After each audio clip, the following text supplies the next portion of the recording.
pagi adik-adik, selamat hari Minggu. Bagaimana kabar adik-adik hari ini? Kami berharap adik-adik dan keluarga selalu sehat ya. Minggu ini tanggal 3 Mei 2020, kita masih insa dari rumah kita masing-masing ya adik-adik. Semoga adik-adik tetap semangat untuk memuji dan memuliakan nama Tuhan. Sebelum kita mulai ibadah kita, kami mau adik-adik mempersiapkan Alkitabnya dulu ya. Untuk masuk dalam impa kita pagi ini, kami undang adik-adik untuk bangkit berdiri. Kita akan bernyanyi dari Kidung Ceria 77 dengan judul Di Pintumu Ku Datang. Kita akan bernyanyi sebanyak 2 kali adik-adik.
Kita akan mulai ibadah kita. Mari kita berdoa adik-adik. Tuhan Yesus yang baik, selamat pagi. Terima kasih atas hari baru hari ini. Terima kasih atas istirahat malam kami, di mana Engkau telah menjaga kami, sehingga kami boleh bangun di pagi ini dengan badan yang sehat. Sebentar kami akan beribadah Tuhan Yesus. Kiranya Tuhan Yesus mau hadir dalam ibadah kami dari awal, pertengahan, hingga akhir. Terima kasih Tuhan Yesus, kami sudah boleh berdoa dan mengucap syukur. Amin. Pembacaan Mazmur pada hari ini terambil dari Mazmur 105 ayat 1-6. Kita baca bersama-sama ya. Puji-pujian atas segala perbuatan Allah di masa lampau. Bersyukurlah kepada Tuhan, serukanlah namanya. Perkenalkanlah perbuatannya di antara bangsa-bangsa. Bernyanyilah baginya, bermazmurlah baginya. Percakapkanlah segala perbuatannya yang ajaib. Bermegahlah di dalam namanya yang kudus. Biarlah bersuka hati orang-orang yang mencari Tuhan. Carilah Tuhan dan kekuatannya. Carilah wajahnya selalu. Ingatlah perbuatan-perbuatan ajaib yang dilakukannya, mujizat-mujizatnya, dan penghukuman-penghukuman yang diucapkannya. Hai anak cucu Abraham, hambanya. Hai anak-anak Yakub, orang-orang pilihannya.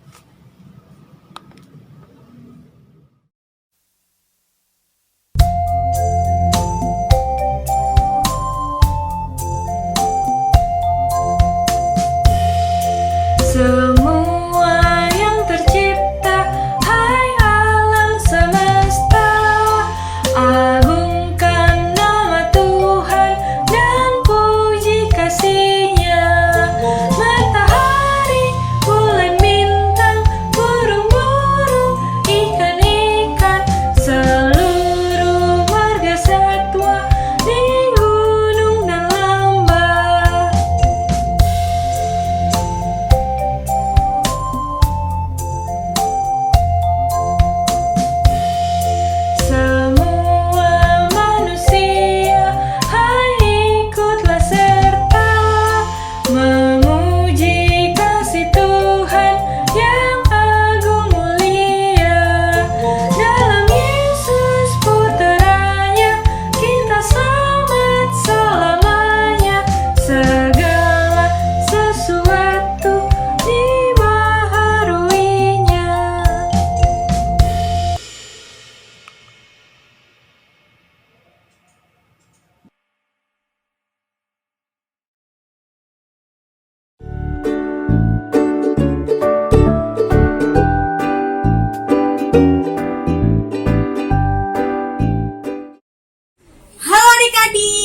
Bagaimana kabarnya adik-adik? Adik-adik harap kabar adik-adik baik ya. Adik-adik, sebelum kita mendengarkan firman Tuhan, adik-adik siapkan hati yuk. Kita berdoa. Lipat tangannya, tutup matanya, lalu kita berdoa. Selamat pagi Tuhan Yesus. Terima kasih Tuhan atas pagi yang begitu indah. Tuhan Yesus, sebentar lagi kami mau mendengarkan firman Tuhan. Tuhan, pakailah kami agar kami bisa mengerti apa yang Kakak Angel sampaikan firman Tuhan pada hari ini. Terima kasih Tuhan. Haleluya. Amin.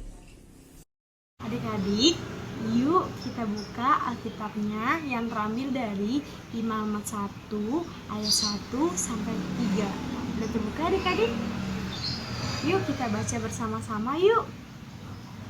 Korban bakaran. Tuhan memanggil Musa dan berfirman kepadanya dari dalam kemah pertemuan, berbicaralah kepada orang Israel dan katakanlah kepada mereka, apabila seseorang di antaramu hendak mempersembahkan persembahan kepada Tuhan, haruslah persembahanmu yang kamu persembahkan itu dari ternak, yakni dari lembu sapi atau dari kambing domba.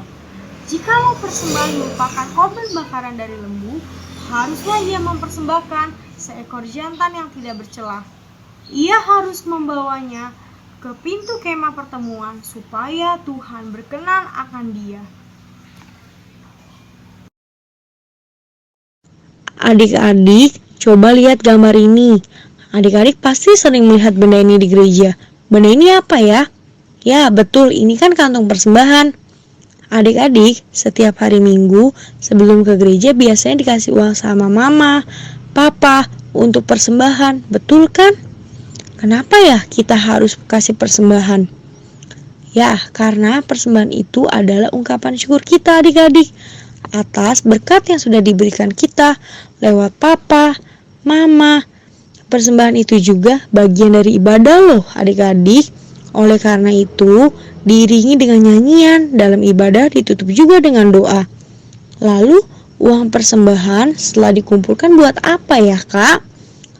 Uang persembahan yang dikumpulkan digunakan untuk keperluan pelayanan gereja dan untuk membantu jemaat-jemaat.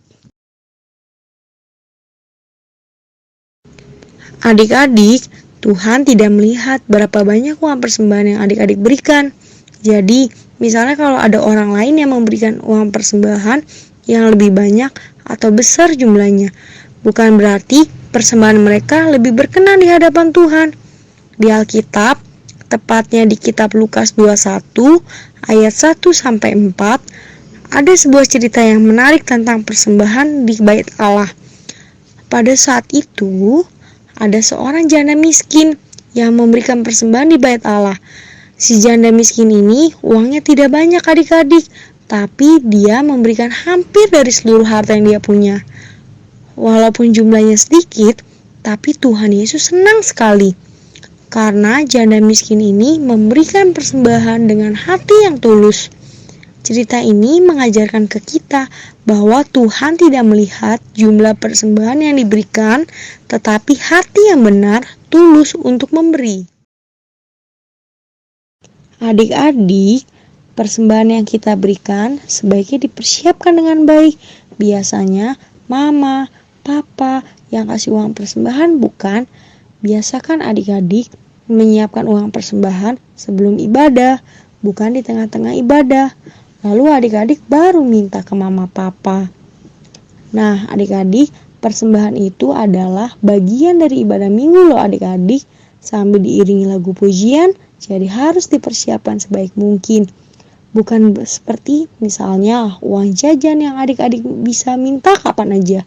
Lalu selain itu, dijaga juga jangan sampai uang persembahan robek, dilipat, apalagi hilang. Adik-adik, kakak punya pertanyaan nih. Misalnya, papa mama kasih uang untuk persembahan, lalu ada teman yang mengajak adik-adik, yuk kita jajanin aja uang persembahan yang dikasih mama papa di warung, kita beli makanan, enak deh kayaknya. Nah, adik-adik, kira-kira apa yang adik-adik lakukan? Sebagai anak Tuhan yang baik, adik-adik, ya pastinya menolak ajakan temannya adik-adik untuk menjajankan uang persembahannya. dan memberikan semua uang persembahan sesuai yang diberikan papa dan mama.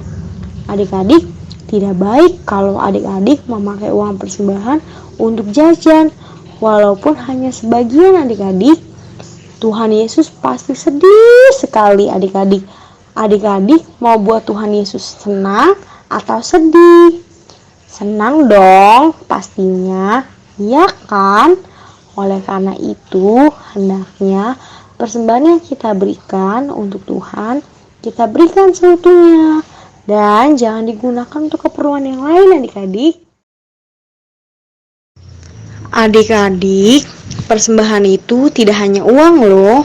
Kita juga bisa mempersembahkan diri kita. Gimana ya caranya, Kak?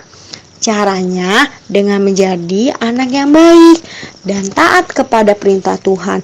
Misalnya, patuh sama mama, papa, oma, opa, guru di sekolah, kakak layan di gereja.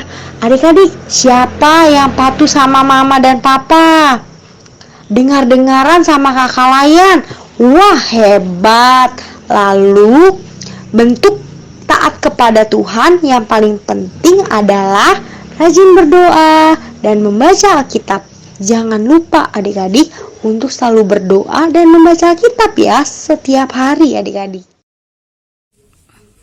Terima kasih adik-adik sudah mendengarkan firman Tuhan dari Kakak Angel.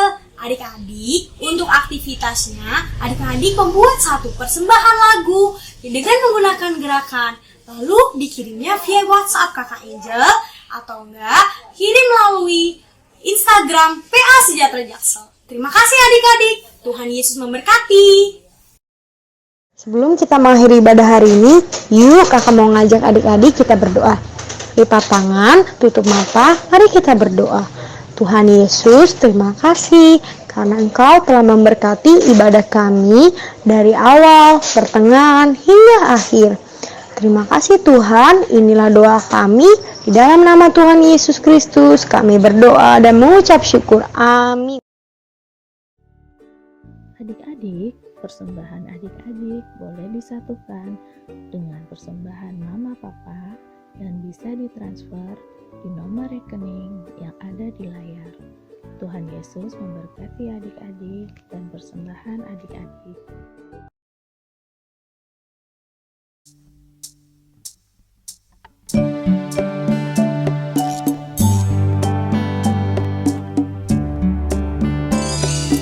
Tiap waktu, tiap jam, Yesus dengar doaku. Siang malam tak jauh, Yesus dengar doaku.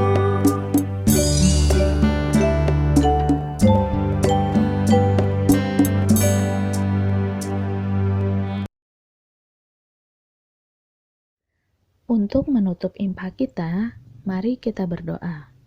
Tuhan Yesus yang baik, terima kasih untuk ibadah kami minggu ini. Kiranya firman yang sudah kami dengar boleh bertumbuh dalam kami dan membuat kami anak-anak yang menyenangkan hati Tuhan. Terima kasih Tuhan Yesus. Doa yang jauh dari sempurna ini kami alaskan dalam nama-Mu saja, yang adalah Tuhan dan Juru Selamat kami yang hidup. Amin.